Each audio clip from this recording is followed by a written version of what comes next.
Morning विद्यार्थी मित्रांनो. NEP मध्ये असलेल्या प्रथम वर्षाच्या बीए, बीकॉम आणि बीएससी चा रिझल्ट संत गाडगेबाबा अमरावती विद्यापीठाने नुकताच जाहीर केलेला आहे. तुम्ही सर्व विद्यार्थी हे प्रथम वर्षाचे असल्यामुळे हा रिझल्ट कसा बघायचा, रिझल्ट बघितल्यानंतर सुद्धा भरपूर विद्यार्थ्यांचे जे रिझल्ट आहेत ते विथर्ड मध्ये आहेत. त्यासाठी काय करायचं, तसेच काही विद्यार्थ्यांना या रिझल्ट मध्ये कमी मार्क्स मिळाले असेल त्यासाठी रिअसेसमेंट किंवा तुम्हाला झेरॉक्स सुद्धा विद्यापीठाकडून मागवता येते. त्यासाठी काय करायचं, तसेच या एनईपी मध्ये भरपूर सारे विषय तुम्हाला आहेत आणि हे विषयामध्ये किती मार्क्स मिळाले म्हणजे तुम्ही पास होसाल हे सुद्धा थोडं कन्फ्युजन तुम्हा लोकांना आहे. त्यामुळे विद्यार्थी मित्रांनो, याबद्दल मी तुम्हाला या व्हिडिओ मध्ये सांगणार आहोत. काही विद्यार्थी जर या सेमिस्टर 1 मध्ये फेल झाले असेल तर त्यांना ऑनलाईन एक्झाम फॉर्म सुद्धा भरण्याची तारीख, तसेच तुमचे रेग्युलरचे म्हणजे सेमिस्टर 2 चे एक्झाम फॉर्म सुद्धा भरण्याची तारीख विद्यापीठाने दिलेली आहे. ही तारीख आहे 6 मे ते 12 मे या दरम्यानच तुम्हाला एक्झाम फॉर्म हा ऑनलाईन भरायचा आहे. आणि विद्यार्थी मित्रांनो, खरं म्हणजे तुम्हाला स्वतः घरी तुमच्या मोबाईलद्वारे हा ऑनलाईन एक्झाम फॉर्म भरता येतो. त्यासाठी तुम्हाला कोणावरही डिपेंड राहायची गरज पडणार नाही. फक्त माहिती तुम्हाला याबद्दल असायला पाहिजे. तर ही माहिती मी तुम्हाला या व्हिडिओमध्ये देणार आहोत. तर चला मग जाणून घेऊया या परीक्षेसंदर्भात सर्व माहिती. विद्यार्थी मित्रांनो, संत गाडगेबाबा अमरावती विद्यापीठातील परीक्षा विभाग हे सर्व ऑनलाईन झालेले आहेत. म्हणजेच काय, तर कोणतेही कामे हे ऑनलाईन पद्धतीने करायची आहेत. तुम्हाला याच वर्षी नाही तर पदवी अभ्यासक्रमाच्या पुढील 3ही वर्षी रेग्युलर व बॅकलॉगचे ऑनलाईन एक्झाम फॉर्म भरण्याकरिता, तसेच परीक्षेमध्ये एखाद्या विषयाला कमी मार्क्स मिळाले असेल तर रिअसेसमेंट किंवा तुमच्या आन्सर शीटची फोटोकॉपी किंवा झेरॉक्ससुद्धा मागायची असेल तर ही सर्व कामे ऑनलाईन पद्धतीने तुम्हाला करायची आहेत.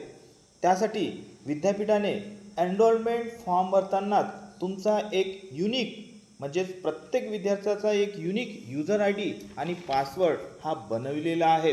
तो तुम्हाला तुमच्या महाविद्यालयातील संबंधित क्लर्क किंवा परीक्षा केंद्राधिकारी यांच्याकडून मागायचा आहे आणि स्वतःजवळ 3ही वर्षी ठेवायचा आहे. कोणी हा युजर आय डी आणि पासवर्ड देत नसेल तर त्या संबंधित कंप्लेंट तुमच्या प्राचार्याकडे तुम्हाला करता येते. हा युजर आय डी आणि पासवर्ड मिळाल्यानंतर ऑनलाईन एक्झामशी संबंधित कोणतेही काम करण्याकरिता तुम्हाला www.sgbau.you-can-apply या अधिकृत वेबसाईटचा तुम्हाला वापर करायचा आहे. या वेबसाईटवर तुम्हाला 4 टॅब दिसतील.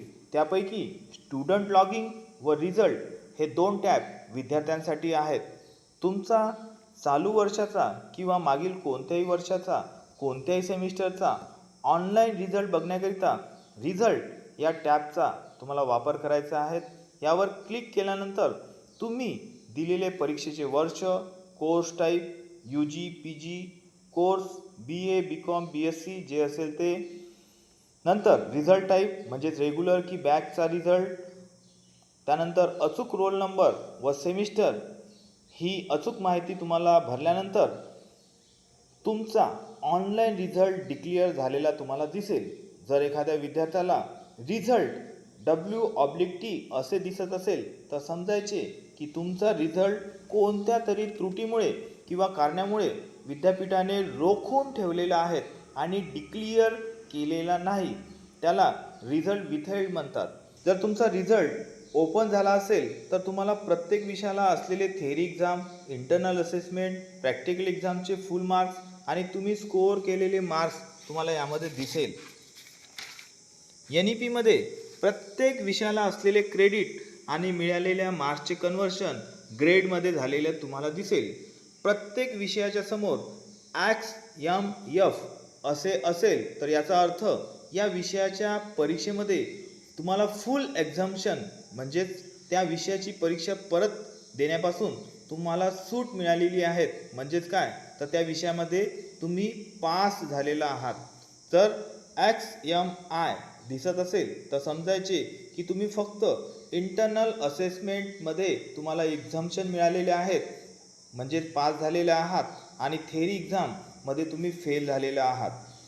जर एखाद्या विद्यार्थ्याला वाटत असेल की मला कमी मार्क्स मिळाले किंवा माझा पेपर बरोबर चेक करण्यात आलेला नाही तर तुम्हाला रिअसेसमेंट म्हणजे पुनर्मूल्यांकनसाठी ऑनलाईन ॲप्लिकेशन करता येतो किंवा तुम्ही सोडविलेले ॲन्सर शीटची फोटोकॉपी म्हणजे झेरॉक्ससुद्धा तुम्हाला ऑनलाईन मागविता येते.